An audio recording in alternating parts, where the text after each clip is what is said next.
우리 빛으로 오시는 주님의 자비와 은혜와 평강이 우리 그라치 반석교 온 교우들의 삶과 가정에 가득 임하기를 간절히 원합니다.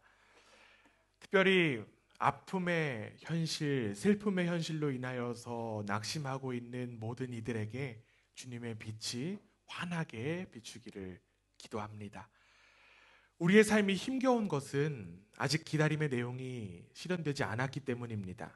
반대로 우리의 삶이 아름다운 것은 아직도 무언가를 기다릴 수 있기 때문입니다. 그래서 이 대림절은 아름다운 절기다라고 이야기할 수 있어요. 우리가 이 기다림의 때를 누리고 있기 때문에 이 시간은 참 아름다운 시기입니다. 그래서 우리는 이 대림절을 희망의 때라고 부르기도 합니다. 우리 기독교는요, 시간의 종교입니다. 함께 따라하겠습니다. 시간의 종교. 네, 시간의 종교다. 왜냐하면 하나님께서 만물을 창조하실 때요, 이 세계에는 단 하나의 거룩함만 존재했습니다. 무슨 말일까요? 단 하나의 거룩함만 존재했다라고 하는 것이 무슨 표현일까요? 창세기 2장 3절에 보면요, 이러한 표현이 나와 있습니다. 우리 앞에 화면 보고 함께 읽습니다. 시작. 하나님이 그 일곱째 날을 복되게 하사.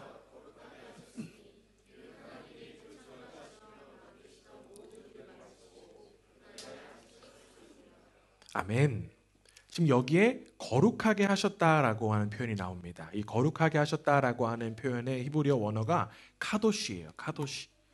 하나님의 창조 기사가 쓰여 있는 이 창세기에 이 카도시라는 표현이 몇 번 나올까요? 찍어보세요. 네, 몇 번 나올까요? 7번 나올 것 같죠? 딱 한 번 나옵니다. 네. 바로 일곱째 날 만드실 때 사용하는 이 표현에만 딱 나타나요. 즉 하나님의 거룩함이 시간에 처음 적용된 거예요. 그래서 우리는 시간에 하나님을 믿고요, 그리고 우리는 그 시간의 하나님 속에서 오늘을 안식일로 지켜 예배합니다.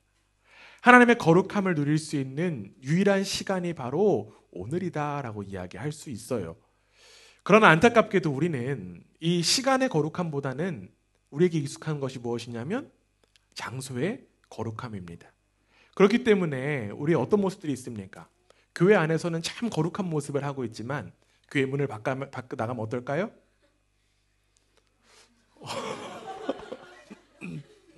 네, 웃음이 나죠, 그렇죠? 네. 물론 장소의 거룩함에 대한 내용들 성경에 나와 있습니다.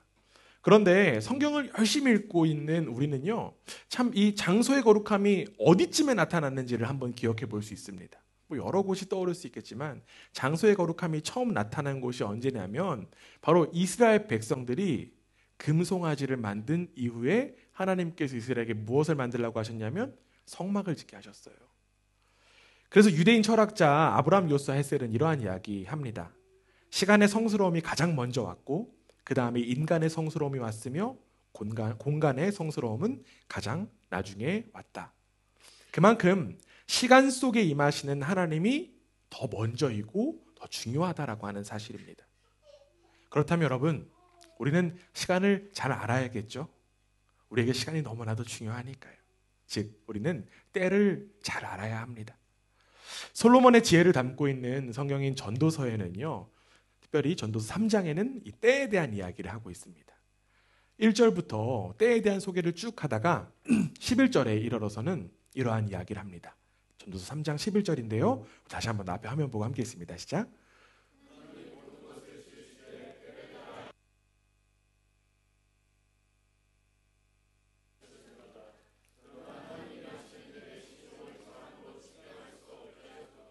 아멘. 하나님께서 모든 일이 때를 따라 아름답게 일어나도록 하셨다라고 성경은 이야기합니다. 모든 현상과 과정에는 그에 맞는 때가 있습니다. 그런데 문제는 무엇일까요? 문제는 우리가 그 때를 정확하게 알 수 있다 없다? 없다는 것입니다. 사람에게는 단지 영원을 사모하는 마음만 주셨다라고 전도서 기자는 이야기하고 있습니다. 우리는 그 때를 정확하게 알 수 없어요. 그런데 더욱더 큰 문제가 무엇이냐면 사람이 자꾸만 그 때를 알고 싶어 한다는 것입니다. 자꾸만 우리는요, 그때가 언제인지를 알고 싶어 해요. 시간은 하나님의 영역임에도 불구하고 자꾸만 인간이 그 영역을 침범한다는 것입니다. 그래서 어떤 일들이 일어납니까? 어떤 일을 자행합니까? 때를 알기 위해서 이곳저곳 기웃거립니다. 언제쯤 제가 결혼을 할 수 있을까요? 언제쯤 집을 사면 될까요? 제가 언제쯤 취업을 할 수 있을까요? 또는 언제쯤 승진할 수 있을까요? 등등등. 이러한 질문에 대한 답을 얻기 위해서 뭔가를 내기도 하고요. 그렇대요. 그렇죠? 여러분 잘 모르실 거예요. 그렇다고 합니다. 그런데 사실 이러한 질문들을 좀 들여다보면요.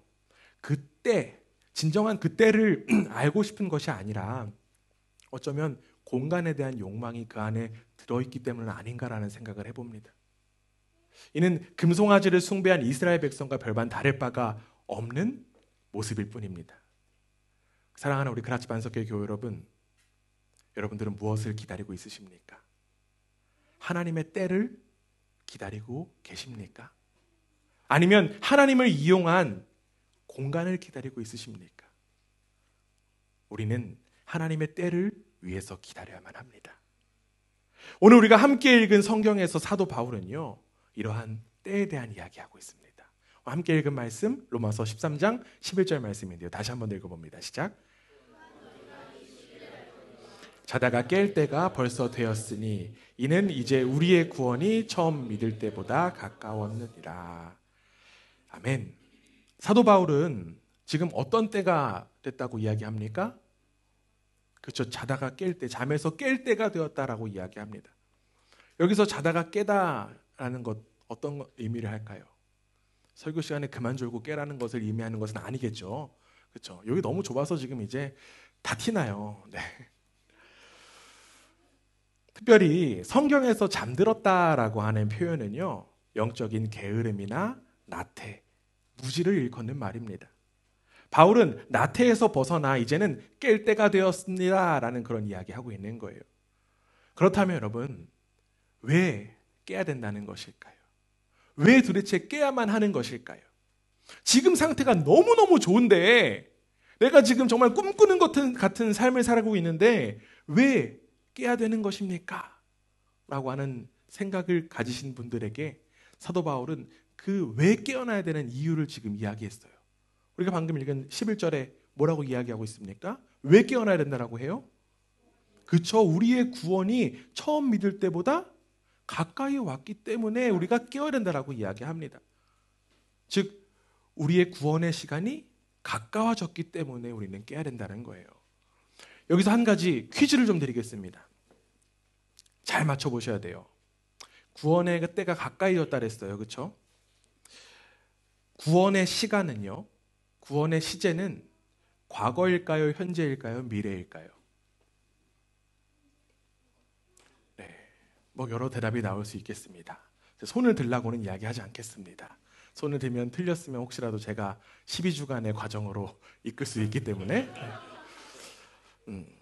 이야기 하나 좀 들려드릴게요. 다시 한번 생각해 볼 수 있는 기회를 드리겠습니다. 영국의 한 유명한 신학자가요, 학교에서 퇴근하는 길에 성경책을 가슴에 탁 품고 퇴근을 하고 있었다고 합니다.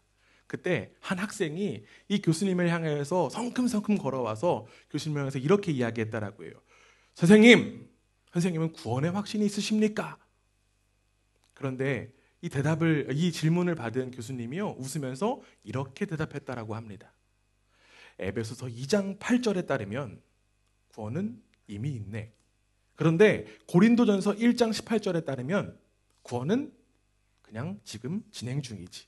그리고 디모데후서 4장 18절에 따르면 아직 못 받은 게 확실하네. 무슨 의미일까요? 지금 방금 이야기했던 구절들 하나하나씩 한번 확인해 보겠습니다. 에베소서 2장 8절인데요. 너무 잘하는 말씀일 거예요. 우리 함께 한번 앞에 화면 보겠습니다. 시작. 너희는 그 은혜에 의하여 믿음으로 말미암아 구원을 받았으니 이것은 너희에게서 난 것이 아니요 하나님의 선물이라. 아멘. 지금 에베소서에서 사도 바울이 뭐라고 이야기합니까? 구원이 이미 받았다고 이야기합니다. 과거로 이야기했어요. 그러면 이어지는 우리 고린도전서 1장 18절 한번 확인해 볼게요. 함께 읽습니다. 시작.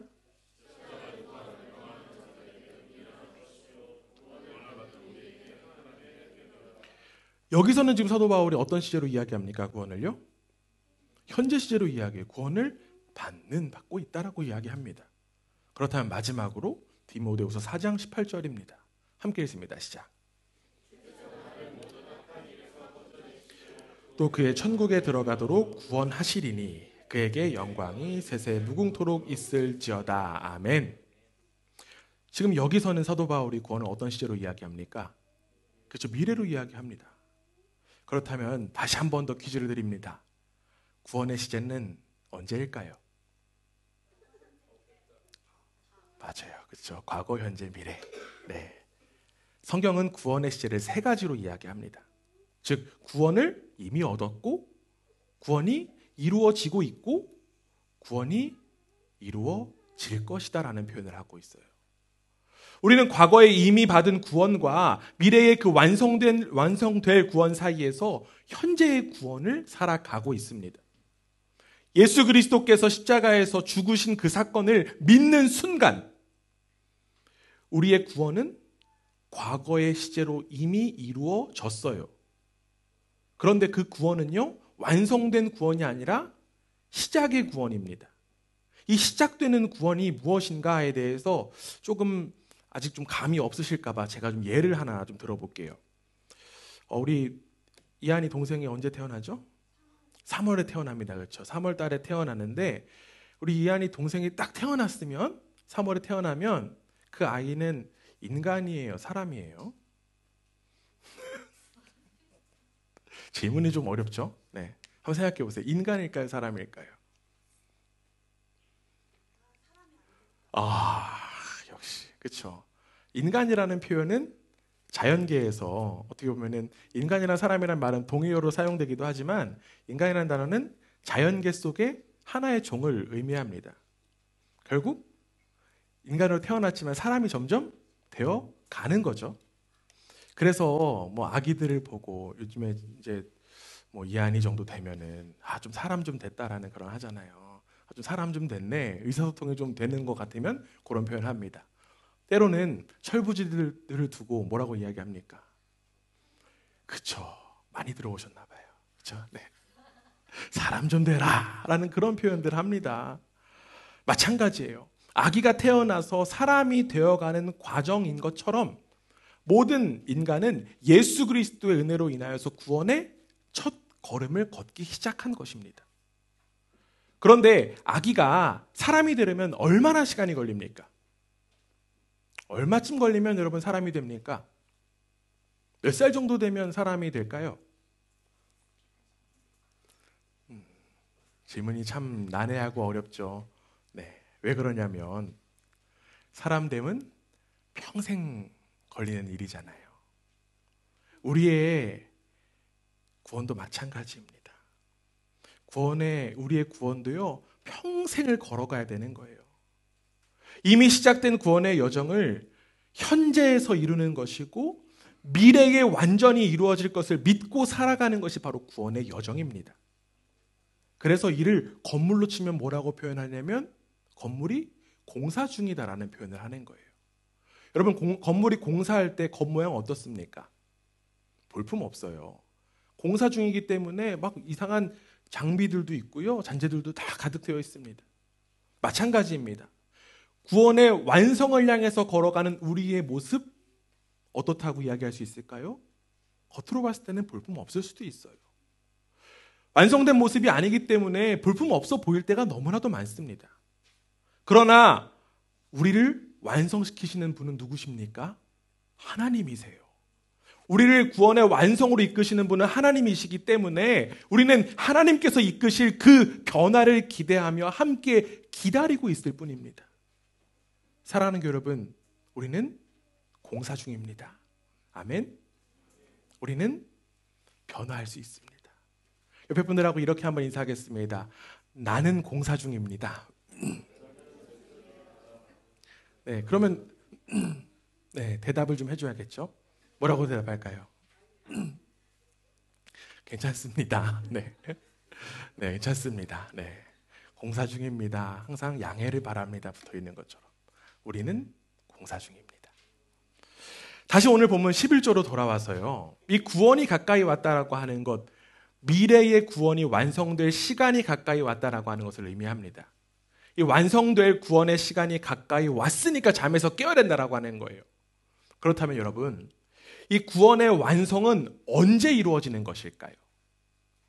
구원의 완성은 도대체 언제 이루어질까요? 성경 말씀 하나 찾아보겠습니다. 요한일서 3장 2절입니다. 요한일서 3장 2절 우리 함께 읽습니다. 시작. 사랑하는 자들아, 우리가 지금은 하나님의 자녀라. 장래에 어떻게 될지는 아직 나타나지 아니하였으나 그가 나타나시면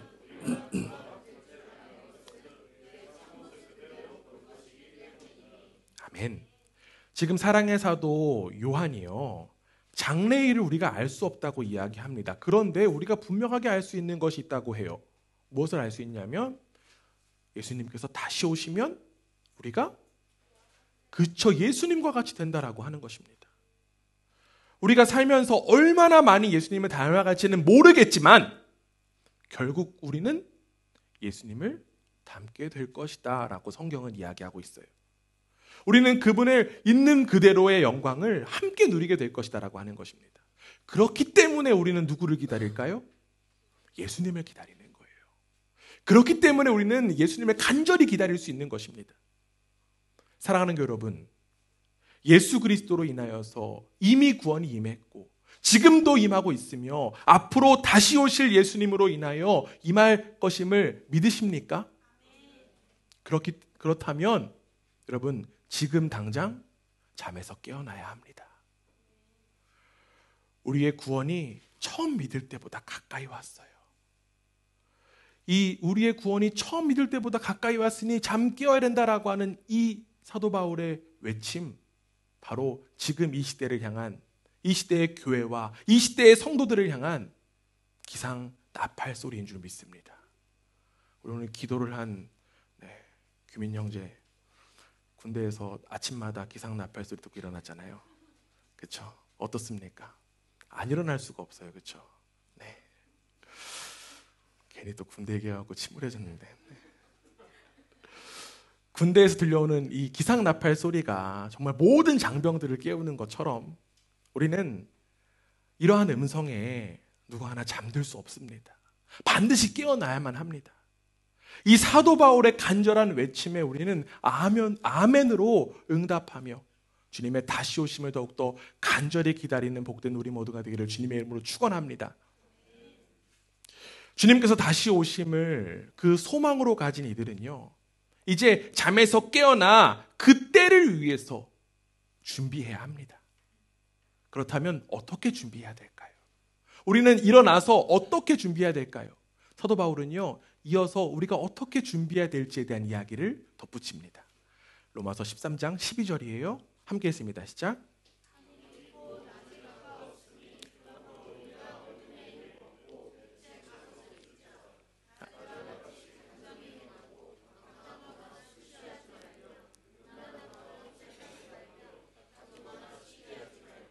아멘. 네, 감사합니다. 구원의 완성을 기다리는 이들은 어둠의 일을 벗고 빛의 갑옷을 입어야 된다라고 지금 이야기하고 있어요. 여러분, 어둠의 일을 벗고 빛의 갑옷을 입는 것은 도대체 어떤 것을 의미할까요? 우리가 방금 읽었던 12절, 13절에 지금 연이어서 설명하고 있어요. 13절에서 뭐라고 이야기합니까? 먼저 방탕하거나 술 취하지 말라라고 이야기합니다. 우리가 그때에 깨어서 준비하는 것 첫 번째로 방탕하거나 술 취하면 안 된다라고 이야기해요. 메시지 성경은요, 이를 가리켜서 천박하고 방종한 생활이라고 표현합니다. 왜 우리는 방탕하거나 술 취하지 않아야 될까요? 이러한 것들은 바로 우리를 정신 차리지 못하게 만드는 것들이기 때문입니다. 그런데 여러분, 안타깝게도요, 우리가 살아가는 이 세상, 우리를 정신 차리지 못하게 만드는 것들이 너무나도 많습니다. 여러 가지들이 있어요. 화려한 조명도 있고요, 화려한 소리도 있고요, 시끄러운 소리들도 있어요. 그래서 자꾸 우리를 혼란스럽게 만듭니다. 그런 것들에 의하여서 반응한다라고 해서 그것이 깨어있는 것 아닙니다. 오히려 그 시끄러운 소리에 반응한다라고 하는 그 움직임, 죽은 것과 별반 다를 바가 없어요. 우리는 주님의 오심을 깨어 준비했던 세례자 요한처럼 깨어 주님의 오심을 준비할 수 있어야만 합니다. 마태복음 3장 3절에 이런 말씀이 있습니다. 함께 읽습니다. 시작. 그는 선지자 이사야를 통하여 말씀하신 자라 일렀으되 광야에 외치는 자의 소리가 있어 이르되 너희는 주의 길을 준비하라. 그가 오실 길을 곧게 하라 하였느니라. 아멘. 지금 세례 요한이 주님의 오심을 기다리고 준비했던 사람이었습니다. 그런데 그가 어디에 있었습니까? 광야에 있었습니다. 광야예요. 광야는요, 아무도 없는 텅 빈 곳을 가리킵니다. 여러분 광야 좋아하십니까? 진짜 좋아하세요? 야, 훌륭합니다. 네, 광야 좋아하기 쉽지 않아요. 네, 왜냐하면요, 광야 힘들거든요. 성경에서 이스라엘 백성들이, 출애굽한 이스라엘 백성들이 40년간 광야에 있었어요. 그들의 삶이 쉽지 않았습니다. 그러나 하나님께 훈련받는 시간이었습니다. 예수님도요, 광야에서 계셨어요. 공생의 사역을 시작하기 전 40일 동안 예수님은 광야에 계셨습니다. 그리고 광야에서 예수님은 마귀의 유혹을 이겨내셨습니다. 이 광야를 뜻하는 히브리어 원어는요, 미드바예요. 미드바. 흥미롭게도요, 이 미드바라는 단어가요, 말씀을 뜻하기도 합니다. 그렇다면 어떤 의미가 될까요? 그쵸, 말씀을 듣기 위해 나가야 되는 자리가 바로 광야다라는 것을 의미합니다. 모두가 힘들어하고 꺼려하는 그 자리, 그 광야가 바로 하나님 말씀을 듣는 자리라고 하는 거예요. 광야에는요, 앞서 이야기했던 그 천박하고 방종된 삶이 없습니다. 광야에는요, 술 취하고 방탕할 수가 없어요.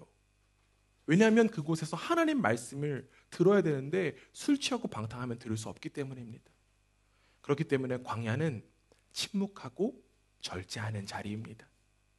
광야는 홀로 있음만 있을 뿐입니다.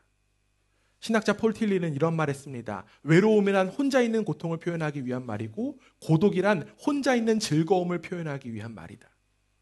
결국 우리는 이 광야를 외로움이 아닌 고독의 자리로 받아들여야만 합니다.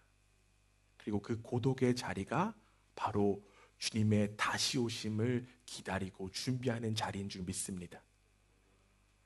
방탕과 술 취함으로 시간을 허송세월 보내는 것이 아니라 늘 깨어있어 다시 오실 주님을 맞이하고 기다리는 복된 우리 모두가 되기를 주님의 이름으로 부탁드립니다. 또한 사도 바울은요, 어둠의 일을 벗는 것에 대해서, 어둠의 일을 벗고 빛의 갑옷을 입는 것에 대해서 두 번째로 이러한 이야기합니다. 음란과 호색하지 말 것. 이는 앞선 술 취함과 방탕과도 연결돼요. 왜냐하면요, 여러분, 방탕하거나 술 취하면 성적인 일탈로 이어지기가 쉬워요, 어려워요? 쉽습니다. 많은 사람들이 성적인 일탈을 하는 이유가 무엇일까요? 고단한 현실을 잊기 위해서 쾌락의 몸을 맡깁니다. 여러분, 쾌락 자체가 잘못된 것은 아니에요. 쾌락도 하나님께서 주신 것이니까요. 그런데 문제가 되는 건 뭐냐면 이 쾌락만을 추구하는 그 사람들, 쾌락이 목적이 된 사람들이에요. 쾌락이 목표가 되어서 성적으로 그 쾌락을 채우려고 하는 것입니다. 그런 사람들은 사람을 수단으로만 여기게 됩니다. 그런데 여러분, 우리는 사람을 수단으로 여기지 않는 이들입니다. 왜 그럴까요? 사람에게는 누구의 형상이 담겨 있기 때문에? 하나님의 형상이 담겨 있기 때문입니다. 하나님의 형상으로 지음받았다라고 하는 그 사실을 우리는 믿기 때문입니다. 그런데 사람을 수단으로 대한다라고 하는 것, 하나님의 창조의 질서를 무시하는 것과 동일한 태도입니다. 안타깝게도 우리가 사는 시대는요, 이 하나님의 창조의 질서를 무시하기 바쁩니다. 수많은 매체에서 이 성적인 쾌락에 대해서 더욱더 강조하고 있고 더욱더 조장하고 있습니다. 이 정도는 괜찮아. 야, 누구나 다 그런 거야.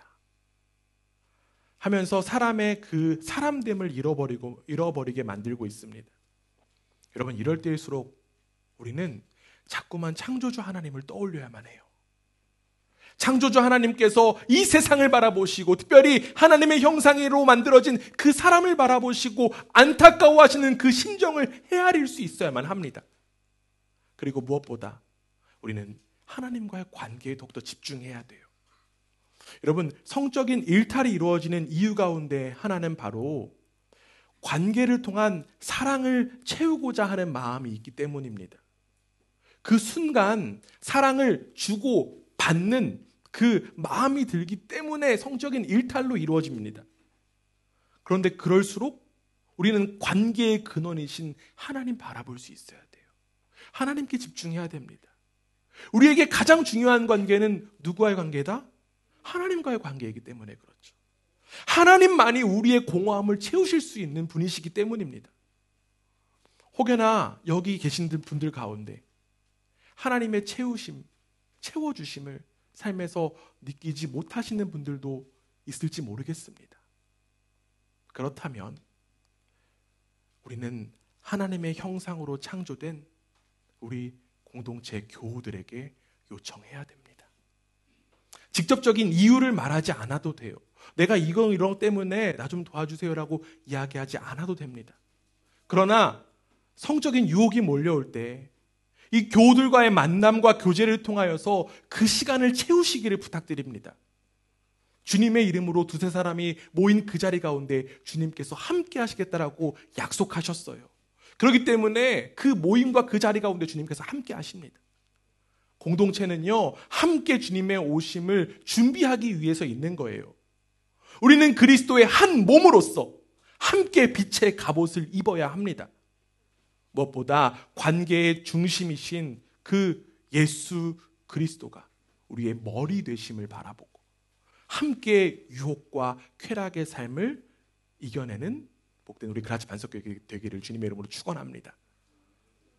함께 유혹과 쾌락을 벗어내어서 빛의 갑옷을 입고 주님의 다시 오심을 맞이하는 우리 모두가 되기를 주님의 이름으로 부탁드립니다. 우리 세 번째로요, 바울은 어둠의 일을 벗는 것에 대해서 이러한 이야기합니다. 다투거나 시기하지 말라. 이 또한 앞선 이야기와 이어지는 내용이에요. 여러분, 우리가 다투거나 시기하는 이유가 무엇입니까? 왜 도대체 다투거나 시기합니까? 왜 그럴까요? 여러분 잘 모르시는 것 같아요. 그렇죠? 그런 적이 별로 없으셔갖고. 왜 그러냐면 여전히 자기중심적인 생각과 가치로 사람들과 세상을 대하기 때문입니다. 이러한 것들은 사실은요, 이미 죽은 거예요. 예수 그리스도와 함께 이미 십자가에서 죽은 것들임에도 불구하고 사람들을 향해서 경쟁하고 비교하는 그러한 생각과 마음들이 자꾸만 살아납니다. 왜 그럴까요? 이미 죽은 것들인데 왜 자꾸 살아날까요? 이 어둠의 일이 죄인이었던 나에게 너무나도 익숙하기 때문에 그래요. 내가 예전에 해왔던 익숙한 것들이기 때문에 그것들을 우리가 모르게 환영합니다. 그리고 당연하게 여기는 거예요. 판화가 이철수 화백은요, 자신의 저서에서 이러한 이야기를 했습니다. 앞에 화면 보고요, 제가 읽습니다. 세상은 갈수록 험해집니다. 그 안에 살면서 덜 망가지고 상처받지 않는 건 제 몫입니다. 상처받은 짐승이 되고 나면 남에게도 상처를 입히기 십상이지요. 지금 어떤 이야기냐면요, 상처를 받았다고 여기니 남에게 상처 주기도 쉽다. 내가 상처받았으니까 다른 사람이 상처받는 것 당연하다라고 하는 이야기입니다. 사람은요, 자신이 존중받지 못한다는 사실을 알 때 상대방을 곱게 보거나 받아들이지 못하곤 합니다. 우리 삶 가운데 갈등과 폭력이 바로 여기서 비롯돼요. 그러나 여러분, 우리 그리스도인들은 다릅니다. 왜 다를까요? 왜 이 세상의 논리와 다를까요? 우리가 비록 세상을 살아가면서 우리도 상처 안 받았으면 좋겠어요. 그러나 우리도 상처 받습니다. 우리도 상처를 받지만 우리를 위해서 이미 상처 받으신 분, 누가요? 예수님께서요. 예수님께서 우리의 모든 상처를 이미 회복하셨다라고 하는 사실을 우리는 믿기 때문입니다. 예수님께서 우리가 이미 받은 상처뿐만 아니라 앞으로 받을 상처까지도 다 함께 받으시고 회복하셨기 때문에 우리는 생명의 삶을 살아갈 수 있는 거예요. 그렇기 때문에 내가 예수 그리스도 안에서 새로운 존재가 되었다라고 하는 사실을 깨달으면 다른 이들을 상처 없이 대할 수 있는 것입니다. 사랑하는 교회 여러분, 우리에게 이미 구원이 허락되었습니다. 아멘입니까? 이미 그리스도로 인한 하나님의 사랑이 우리 가운데 허락되었습니다. 그렇기 때문에 우리는 이 세상과 다른 삶을 살아갈 수밖에 없어요. 세상은 비교하면서 이러한 말이 있더라고요. 비교하면 비참해지거나 교만해지는 거. 세상은 비교하면서 비참해지거나 교만해지는 일에 앞장서지만 우리 각자에게는 하나님의 고유한 성품과 사랑이 담겨 있습니다. 그렇기 때문에 우리는 다투거나 시기하는 어리석은 일에서 벗어날 수 있어요. 우리에게는 공통 분모가 누가 계시기 때문에? 하나님이 계시기 때문에. 하나님의 사랑이 우리의 공통 분모로 자리 잡고 있기 때문에 다른 사람들의 그 다름을 특별함으로 존중하고 인정할 수 있는 것입니다. 나를 향하신 하나님의 사랑을 온전히 아는 사람만이 다른 사람을 사랑할 수 있습니다. 왜냐하면 하나님 사랑과 형제 사랑은 하나이기 때문에 그렇죠. 사랑의 사도 요한일서 4장 18절에 이런 이야기합니다. 우리 앞에 화면 보고 함께 했습니다. 시작.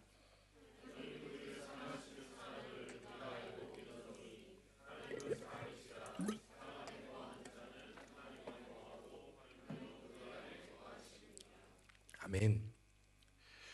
특별히 사랑으로 이 땅에 오신 예수님을 기억하고 기다리는 이 대림절, 임마누엘의 하나님이 우리와 함께 하시니 우리도 사랑의 삶을 살아갈 수 있는 줄 믿습니다. 사랑의 하나님께서 우리의 마음과 생각과 입술을 주장하시어 사랑으로 무장한 우리가 다시 오실 주님을 더욱더 간절히 기다리게 될 줄 믿습니다. 사랑하는 여러분, 구원의 날이 가까이 왔습니다. 우리는 이 혼미한 세상에서 이제 깨어나야 해요. 어찌 보면 앞서 이야기한 몇 가지로 제가 말씀드렸나요? 3가지로 말씀드렸어요. 앞서 이야기한 이 3가지의 모습, 성경에 보면 한 6가지로 나눠볼 수 있는데 3가지로 좀 줄였는데요. 이 내용들이 어찌 보면 윤리적이고 도덕적인 내용이라고 여길 수도 있습니다. 그런데 여러분, 사도 바울이 너무 친절해요. 우리가 이런 오해가 있을까봐 마지막 14절에 이러한 이야기를 덧붙여놨습니다. 오늘 본문 14절 함께 한번 읽어봅니다. 시작.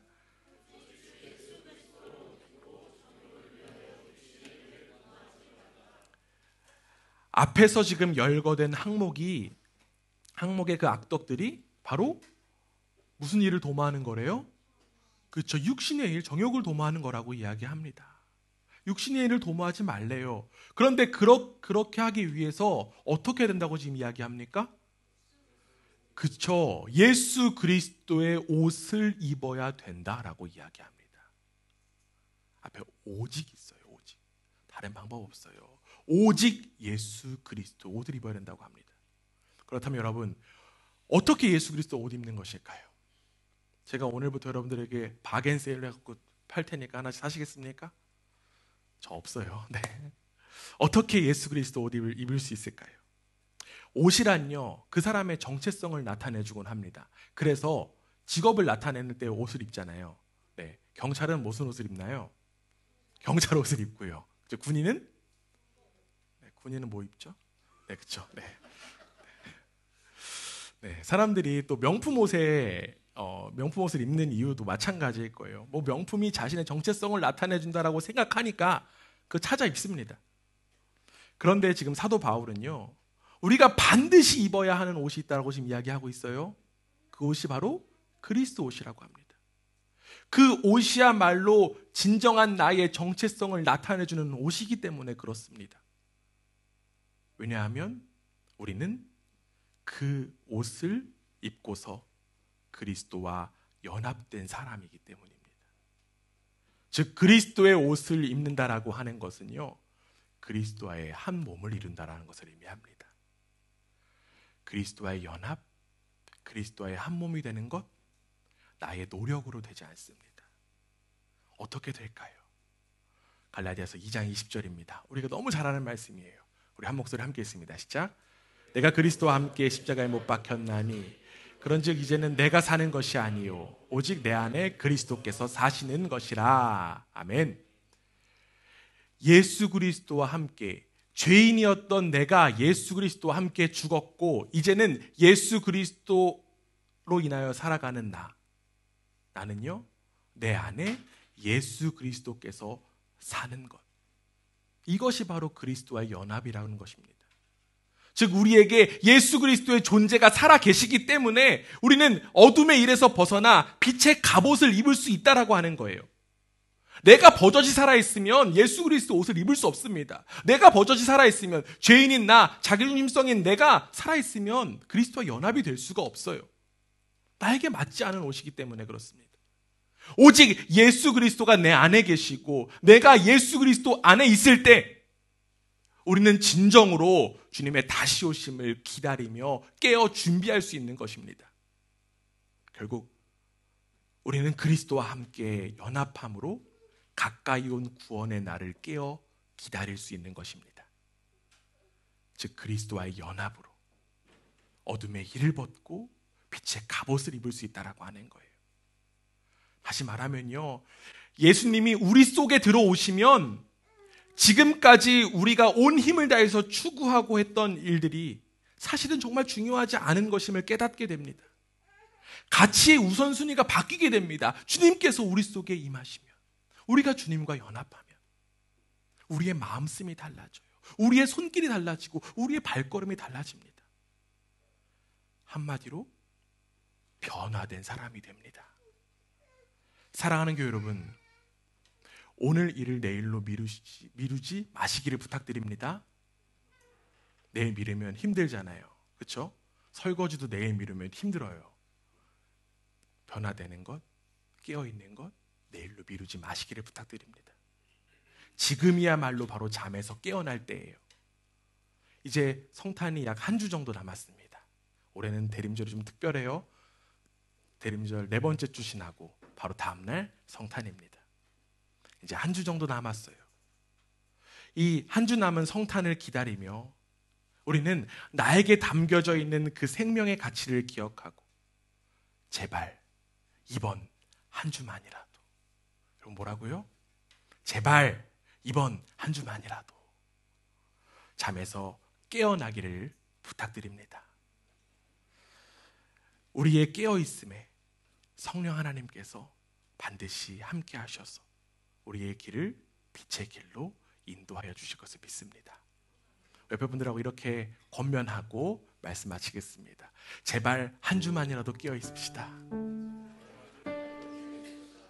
아멘. 감사합니다.